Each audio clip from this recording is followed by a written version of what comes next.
धन्यवाद अध्यक्ष महोदय। अधिवेशनाच्या पहिल्याच आठवड्यात आलेल्या अंतिम आठवडा प्रस्तावावर बोलण्यासाठी मी या ठिकाणी उभा आहे। अध्यक्ष महोदय, या प्रस्तावामध्ये सगळ्यात पहिला प्रश्न आहे राज्यातल्या कायदा सुव्यवस्थेचा।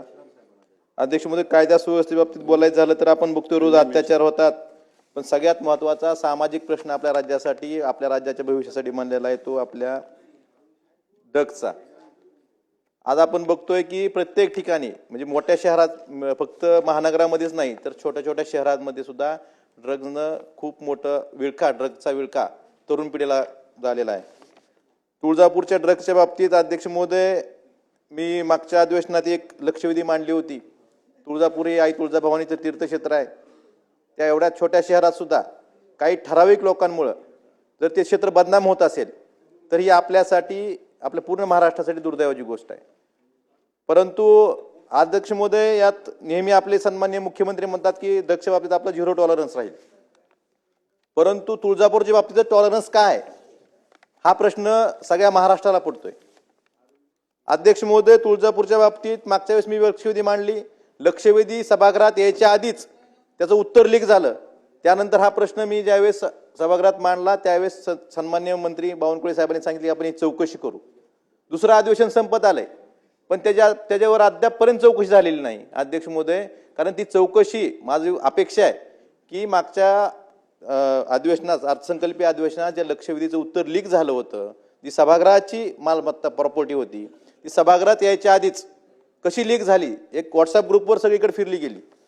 आणि अशा वेळेस म्हणजे किती सिरियसनेस आहे ह्याचं उत्तर उद्या उत्तराच्या सन्माननीय मुख्यमंत्र्यांनी सांगावं की ह्याबाबत काय कारवाई केली। अध्यक्ष महोदय, मी असेल, आमचे सर्व जिल्ह्यातील लोकप्रतिनिधी असतील, खासदार असतील, आमचे प्रवीण स्वामी आमदार साहेब असतील, आम्ही 9 जून 2025ला सन्माननीय मुख्यमंत्र्यांना तुळजापूरच्या बाबतीत एक पत्र दिलं। तुळजापूर असेल, बार्शी असेल किंवा परांड्याच्या बाबतीत त्यात आम्ही काही प्रश्न उपस्थित केले होते की ज्या ठिकाणी आरोपीच्या जबाबातून सांगितलं की आम्ही अतुल अग्रवाल नावाच्या एका पेडलरकडनं हे ड्रग्ज विकत घेतलंय। अद्यापपर्यंत फेब्रुवारीमध्ये गुन्हा दाखल झालाय, अद्यापपर्यंत त्या अतुल अग्रवालला गुन्हा दाखल झालेला नाही किंवा त्या आरोपीला अजून अद्यापर्यंत पकडलं नाही। मग हा टॉलरन्स म्हणजे हा 0 टॉलरन्स कसा होऊ शकतो? आणि दुसऱ्या बाजूला त्या बाबतीत ज्या चार्जशीटमध्ये गोष्टी आहेत त्या गोष्टी किंवा बाकीच्या ज्या गुन्ह्याच्या तपासात ज्या गोष्टी पुढे आल्यात, जी प्रसार माध्यमं ज्या बातम्या दाखवतात किंवा ज्या काय पत्रकार लिहितात त्यांच्यावरच राजकीय दबाव टाकायचा, त्यांच्यावरच पोलिसांमार्फत दबाव टाकायचा आणि एक तुळजापूरची कोणतरी बदनामी करतंय असं सांगून तुळजापूरची बदनामी त्या काही चुकीच्या लोकांच्या वागण्यामुळे होते, ह्यांना बाजूला केलं पाहिजे, त्यांच्यावर कारवाई केली पाहिजे। आणि मग यातून खरंच तुमचं जे 0 टॉलरन्स सन्माननीय मुख्यमंत्र्यांचं म्हणणं आहे, कारण हा सामाजिक प्रश्न आहे, राजकीय प्रश्न नाही, हा सामाजिक प्रश्न आहे आणि ह्याला सामाजिक दृष्ट्याच बघितलं पाहिजे, आपल्या पुढच्या पिढीचं भवितव्य म्हणून बघितलं पाहिजे। यासाठी कुणी जवळचा लांबचा हे न बघता या ठिकाणी कठोर अशी कारवाई, जसे सन्माननीय मुख्यमंत्री 0 टॉलरन्स म्हणतात त्या पद्धतीनं कारवाई तुळजापूरच्या बाबतीत झाली पाहिजे, परांड्याच्या बाबतीत झाली पाहिजे। अध्यक्ष महोदय, आज साताऱ्यामध्ये एका म्हशीच्या गोट्यात ड्रग्सचा खूप मोठा साठा सापडलाय, लातूरमध्ये सापडला होता, पूर्ण महाराष्ट्र आपल्या ड्रग्सने। या बाबतीत आपण बघतोय की रोज कुठेतरी साठा सापडतोय, पण हे थांबत काय नाही, यासाठी सुद्धा एक विशेष आपण तिथं जनजागृती करून भागणार नाही, या ठिकाणी यासाठी कठोर अशी कारवाई गृह विभागाच्या मार्फत केली गेली पाहिजे। आपण मकोका लावायचं सन्माननीय मुख्यमंत्र्यांनी चांगलं विधेयक आणलं होतं, पण त्यात ते क्वांटिटीचा विषय आहे, ते 50 ग्रॅम क्वांटिटी पूर्णच होऊ देत नाहीत ते, हे त्यातून जे पळवाटा काढायचं, जे आरोपी वारंवार गुन्हे करतात पण 50 ग्रॅमची क्वांटिटी पूर्ण न झाल्यामुळे त्यांच्यावर मकोका लागत नाही। माझी विनंती आहे सन्माननीय मुख्यमंत्र्यांना की तुम्ही एखाद्या आरोपीने एका प्रकरणात, ड्रग्सच्या प्रकरणात जर एकापेक्षा जास्त वेळेस त्याच्यावर गुन्हा दाखल झाला असेल त्याच्यावर मकोका लावला पाहिजे, त्याची क्वांटिटी कितीही बघितली नाही पाहिजे, कारण तेच लोक आहेत परत परत तेच फक्त 50 ग्रॅमची क्वांटिटीच पूर्ण होऊ द्यायची नाही, त्यामुळे मकोका लागत नाही। त्यामुळे ह्या गोष्टीकडे सुद्धा विचार केला पाहिजे अध्यक्ष महोदय। अध्यक्ष महोदय, आपण या ठिकाणी शेतकऱ्यांच्या बाबतीत नेहमी शेतकरी सुखी, कृषी समृद्ध या वेगवेगळ्या घोषणा करतो, परंतु सगळ्यात जर आता सध्या अडचणीत कुठला घटक असेल तर शेतकरी घटक आहे।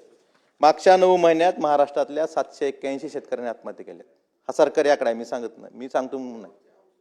मग सगळं जर आपण शेतकऱ्यांसाठी करतोय तर 781 शेतकऱ्यांनी आत्महत्या का केल्या ह्याचं आत्मचिंतन आपण सगळ्यांनी केलं पाहिजे। अध्यक्ष महोदय, पीक विमा योजना बंद केली त्यावेळेस काय सांगितलं सरकारनं की दरवर्षी 1 रुपयात पीक विमा योजना बंद केल्यामुळं दरवर्षी आपल्या राज्य सरकारची 5,000 कोटी रुपये बचत होणार आहे आणि ती बचत आपण शेतकऱ्यांसाठी कृषी समृद्धी योजना राबवू आणि 5 वर्षात 25,000 कोटी रुपये शेतकऱ्यांच्या योजनेसाठी खर्च करू. अध्यक्ष महोदय, आपण ह्या पुरवणी मागण्या 75,000 कोटीच्या पेक्षा जास्त किमतीच्या मांडल्या. मला विचारायचंय, तुम्ही शेतकऱ्यांचं सरकार म्हणता, स्वतःला सगळे शेतकरी पुत्र म्हणून घेता, मग ह्या कृषी समृद्धी योजनेसाठी 1 रुपया तरतूद या सरकारमधल्या लोकांना का करावं वाटली नाही? फक्त शेतकऱ्यांच्या नावावर मतं मागायची, शेतकऱ्यांना पुतना मावशीचं प्रेम दाखवायचं, पण ज्यावेळेस शेतकऱ्यांसाठी तरतूद करण्याची वेळ येते तेव्हा तुमचे हात का थरथर कापतात?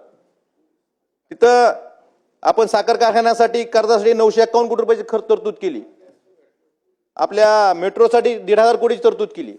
मग शेतकऱ्यांसाठी 1 रुपयावर तरतूद केली नाही. कृषी समृद्धी योजनेसाठी हजारो शेतकऱ्यांना पूर्वसंमत दिल्यात यांत्रिकरणासाठी सरकार कृषी विभागाने ह्या वर्षी. आता ते शेतकरी पूर्वसंमत घेतलं ते साहित्य खरेदी करतील, यंत्र खरेदी करतील आणि ज्यावेळेस सरकारकडे त्या अनुदान मागणी करतील त्यावेळेस सरकारकडे द्यायला 1 रुपया नाही. माझी विनंती आहे अध्यक्ष महोदय सरकारला, उत्तरात सुद्धा सन्माननीय मुख्यमंत्र्यांनी याबाबतचा उल्लेख करावा. ह्या अधिवेशनात जरी नसली केली तर फेब्रुवारी मार्च मध्ये आपल्या होणाऱ्या अर्थसंकल्पीय अधिवेशनात चालू वर्षाच्या ज्या पुरवण्या मागण्या, शेवटच्या ज्या पुरवणी मागण्या आहेत, ह्यात सगळ्यात जास्त तरतूद कृषी समृद्धी योजनेसाठी तुम्ही जी शब्द दिला होता, जे ठरलं होतं की 5,000 कोटी दरवर्षी करू, ह्या वर्षीचे 5,000 कोटी रुपये तरतूद ह्या फेब्रुवारीमध्ये होणाऱ्या पुरवणी मागण्यात करावी, ही विनंती मला आपल्या माध्यमातून सरकारला करायची.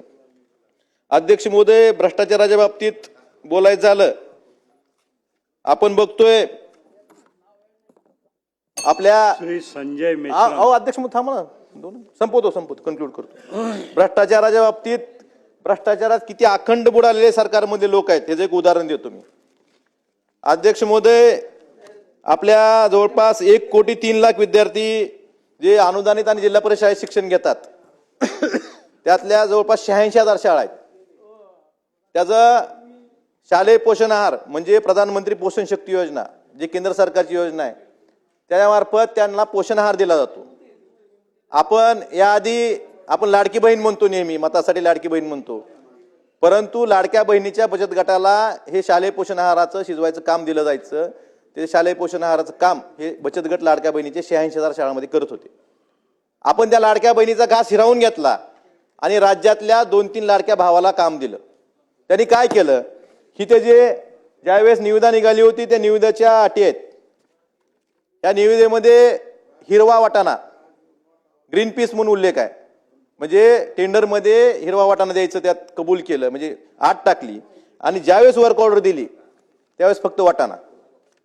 हिरव्या वाटाण्याचा आपण भाव काय, 134 रुपये प्रति किलो असा भाव होता हिरव्या वाटाण्याचा. आणि आता जो पुरवठा झालाय, पूर्ण राज्यात पुरवठा झालाय, कुठल्याही शाळेत तुम्ही बघा एकाही शाळेत हिरवा वाटाणा आलेला नाही, सगळीकडे पांढरा वाटाणा आलेला आहे. तो 30 रुपये किलोचा आहे. म्हणजे 134 रुपयानं टेंडरमध्ये टाकायचं, 134 रुपयाने बिल उचलायचं आणि 30 रुपये किलोचा वाटाणा तिथं पुरवठा करायचा. म्हणजे लेकराच्या त्या दुपारच्या मध्यान्ह भोजन मध्ये तर खाऊ नका ना तुम्हाला, म्हणजे कुठलं तरी सोडा, ह्यातून पैसा कमवायचा, तोच पैसा परत निवडणुकीत खर्चायचा आणि परत निवडून यायचं.